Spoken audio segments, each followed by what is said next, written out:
paano ipoprove na mas importante i-build yung financial character kaysa pera? Example, pag waldas yung relative natin, alam natin yan, di ba? May mga tao, waldas. Yun yung character nila, tama? Now, bigyan mo ang waldas ng 10,000 sa 3 araw, ubos.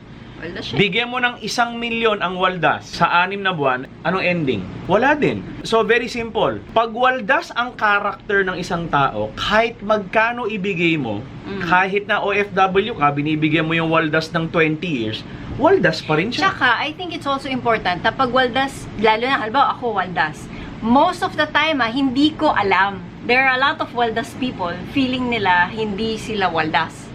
So sometimes, they have to go through the pain na hindi sila laging binibigyan para din ma-realize nila yung lesson. Kasi minsan pag sinasabihan mo, wala din eh. Oh, ngayon, baliktad naman. Yung kamag-anak mo na matipid, masipag, masino, bata pa lang, di ba, nagbebenta-benta na kung ano-ano. Example, yung manager natin, galing sa mahirap na pamilya, nagbebenta lang ng sigarilyo yung nanay. Pero marunong talaga siya sa pera eh. Bata pa lang, marunong na siya. So, tama na yung character niya. Until today, bigyan mo siya ng kahit ano, maliit, malaki, napapalaki niya yung pera because the character is tama. So, again, medyo iba yung opinion namin.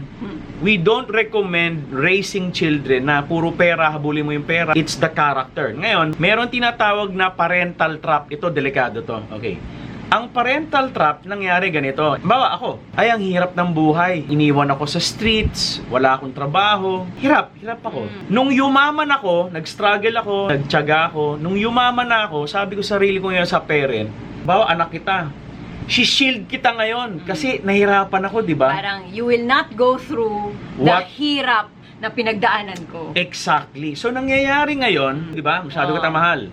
Eh, ang country natin, hindi siya strongly paternal. Hindi tayo father-led na country. Ang Pilipinas, matriarchal. Ibig sabihin, ang babae ang responsable, malakas. So, ang nangyayari sa maternal, kapag ganun ang country, nurturing ka as a mom, di ba? Yung parang, anak, ako na magtitiis, ako na ang masaktan, wag lang ikaw. Di ba? Laging ganon. So, ang nangyayari, yumaman ako sa struggle, naghirap ako, doon ako lumakas. Pro-protectahan kita ngayon, doon sa hirap. Para hindi ka masaktan. Para hindi ka masaktan. So, you became more comfortable nung lumaki ka. Ang nare-realize ngayon ng mga parents, may study siya, na dahil shinield mo yung bata sa struggle, lumaki siyang mahina. Hindi ako natutong dumiskarte, hindi ako natutong masyadong mag-solve ng problems kasi si mommy ang nagsusolve for me. Oo, tapos batugan ka, tamad, kasi nga, hindi ka nagsa-struggle eh. Kasi konting struggle lang, maaawa na si mommy, akayin ka na.